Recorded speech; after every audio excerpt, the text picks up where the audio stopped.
Hello, hi, welcome back to my channel. Welcome to another reading wrap-up video. Today, we are going to be talking about all the books that I have read in the month of April. So without further ado, let's jump right into the books that I have read. In the month of April, I have read a total of 3 books, to no surprise. On my April TBR, I had 4 books.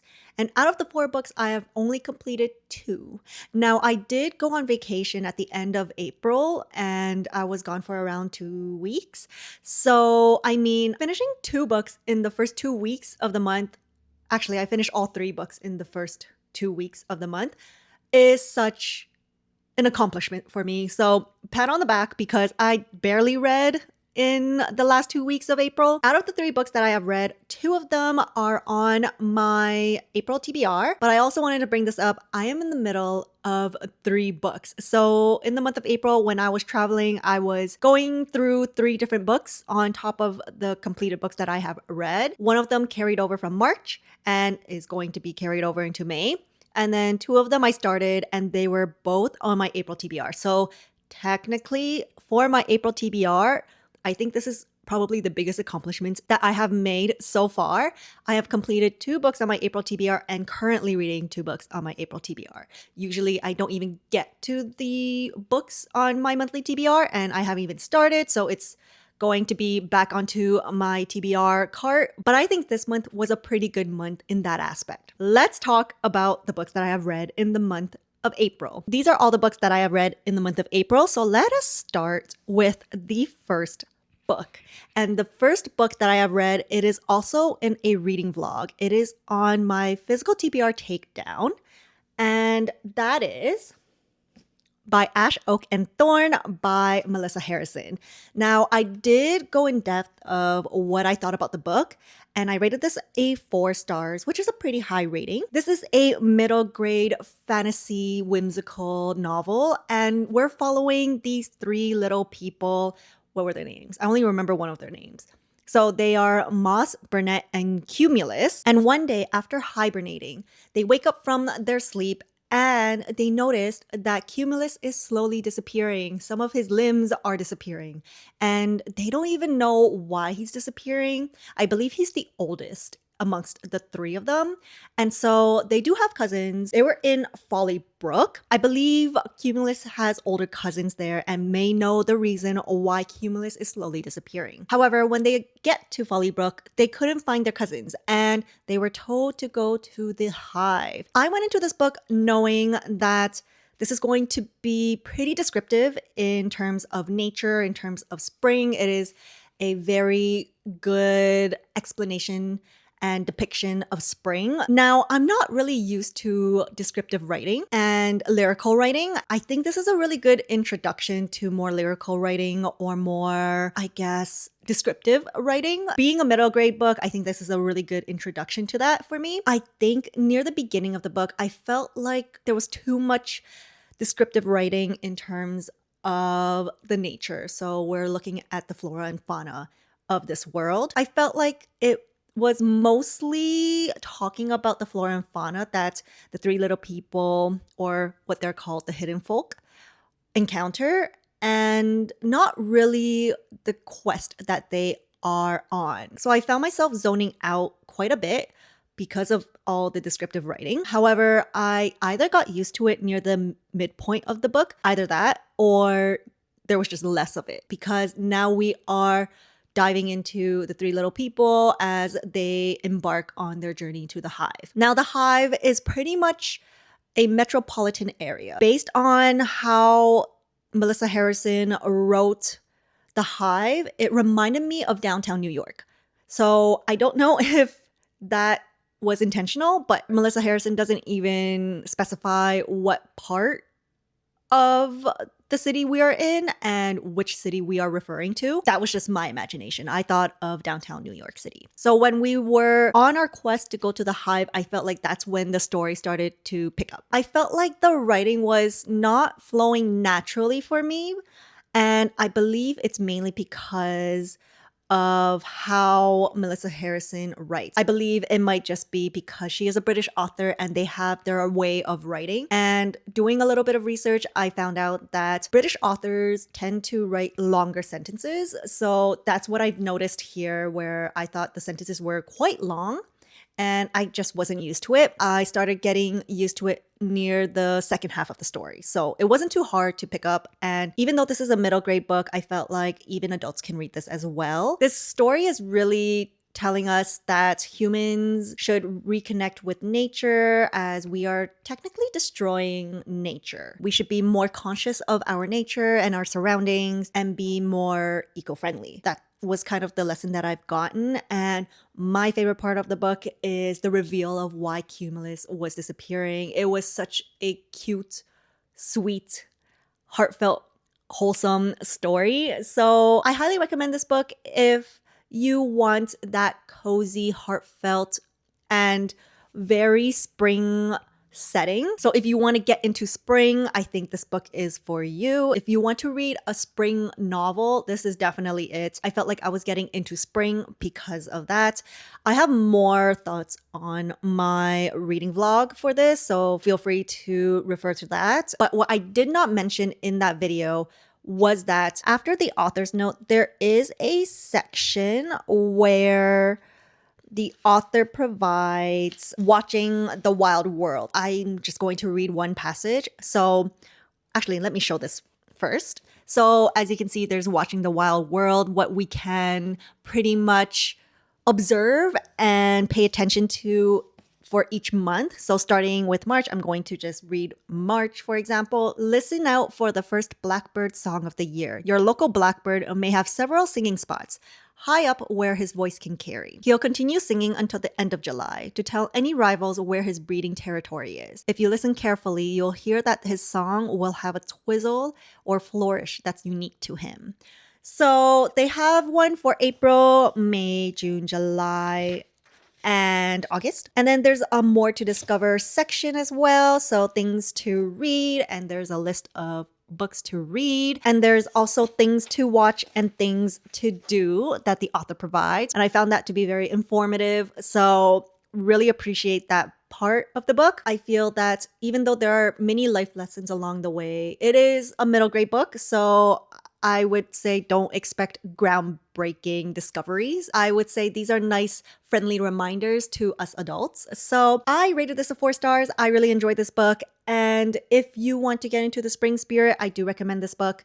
And if you just want to read something cute, cozy, and want to get into descriptive writing, maybe you can pick up this book. There's also a second book to this, I guess, duology. And that one is set in autumn, which is called, I think it's called By Rowan and You. Whenever I think of Rowan and You, I think of the Shepherd King duology. So it's quite funny. I'll probably purchase the second book of this because I found this one to be so cute and so wholesome. That is By Ash, Oak, and Thorn by Melissa Harrison. The second book that I've completed in the month of April, this is also in the physical TBR takedown video. That is with the By Ash, Oak, and Thorn video.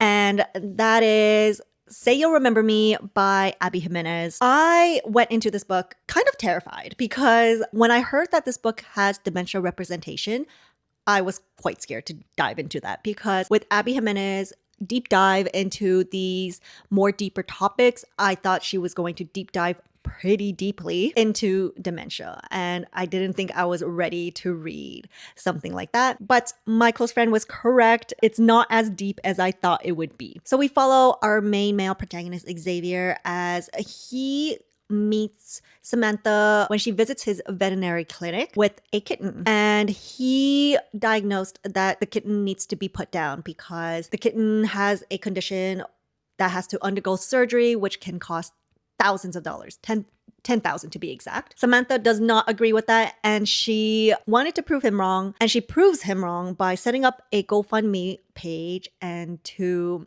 fundraise $10,000 with $500 of it coming from Xavier. So after all that, Xavier asks Samantha on a date. They had an amazing time. However, Xavier knows that Samantha is going to California, but What he doesn't know is that she is moving to California. They can't even start anything. I would say they start a long distance relationship, and that's how I felt.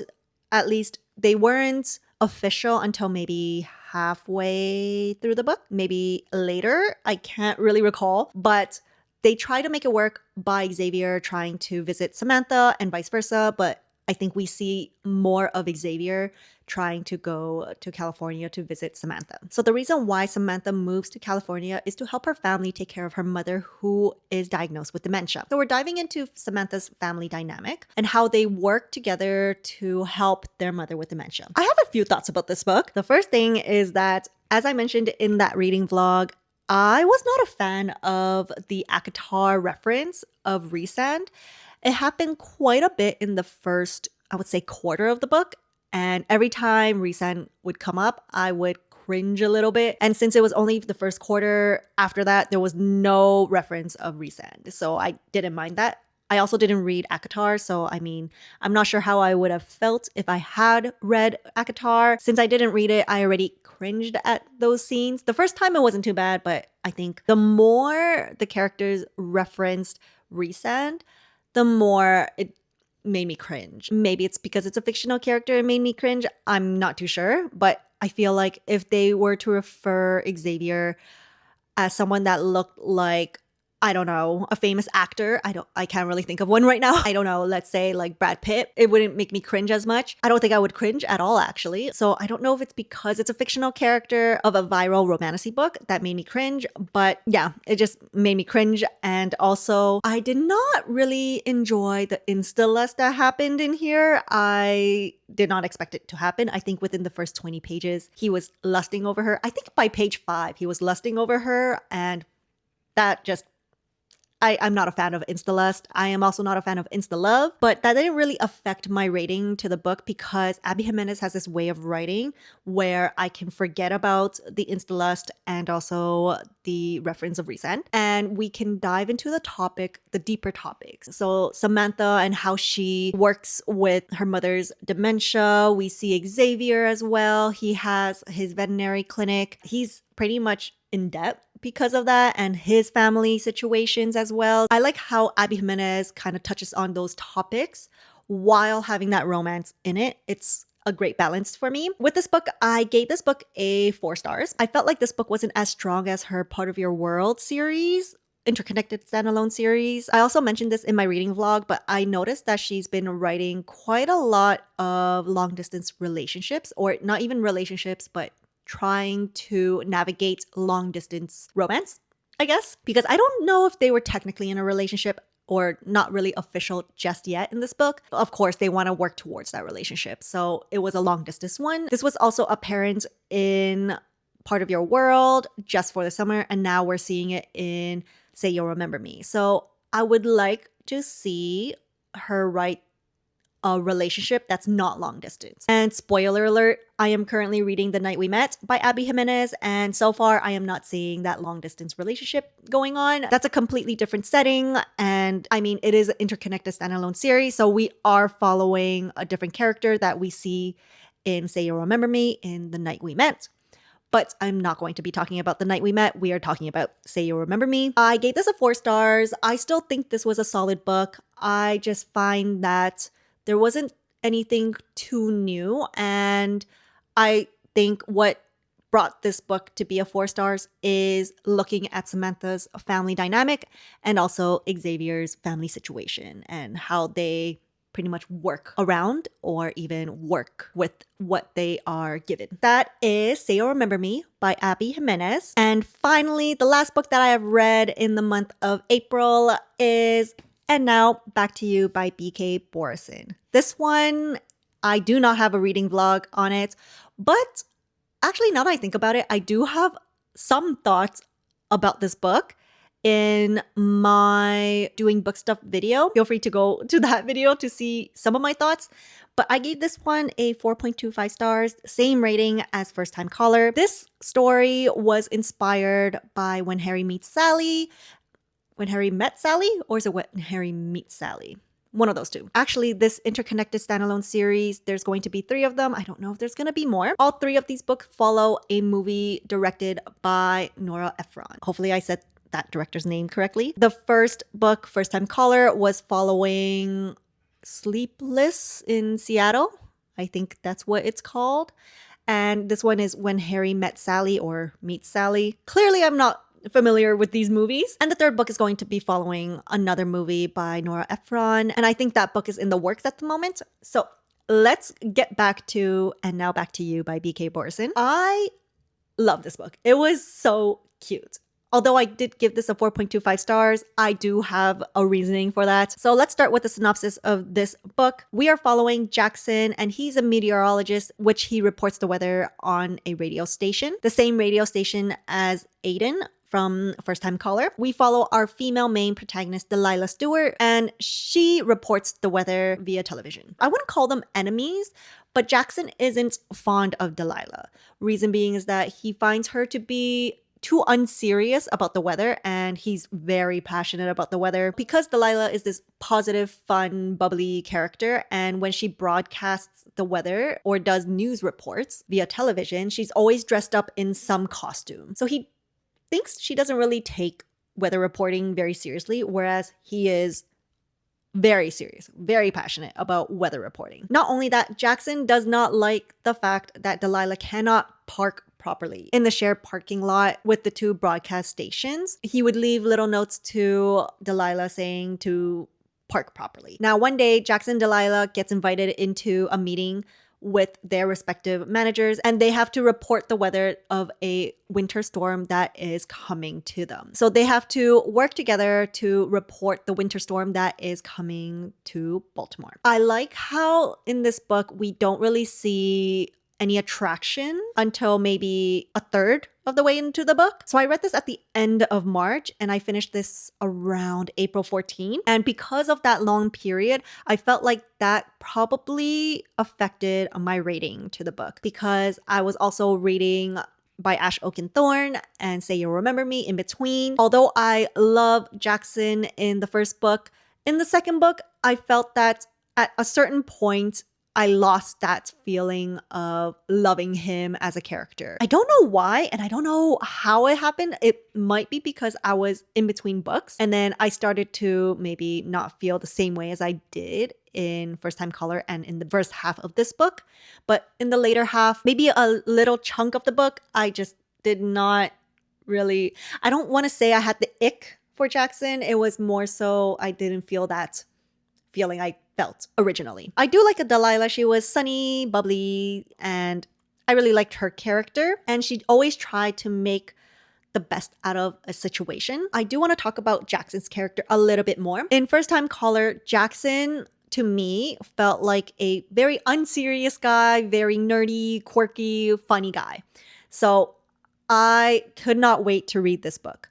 But by the first chapter, I realized how different, well, maybe not that different, but my view of Jackson was quite different than what I had originally thought. So within the first chapter, you see that he's actually a pretty serious guy. He's not as funny and quirky and animated as I thought he was in the first book. And I feel like it's because in the first book, we are in the perspective of Aiden, how he views Jackson. And in this book, we are in Jackson's point of view. So we are actually in 2 different perspectives. So I found that to be very interesting. What I absolutely love about this book and also First Time Caller is, I don't know how the best way to say this, but I will give an example. So for example, at the end of chapter 6, we have this little dialogue here. There are headphones here, and I believe this might be as a radio station. So the headphones kind of represent the radio station. And then you see this dialogue between Jackson and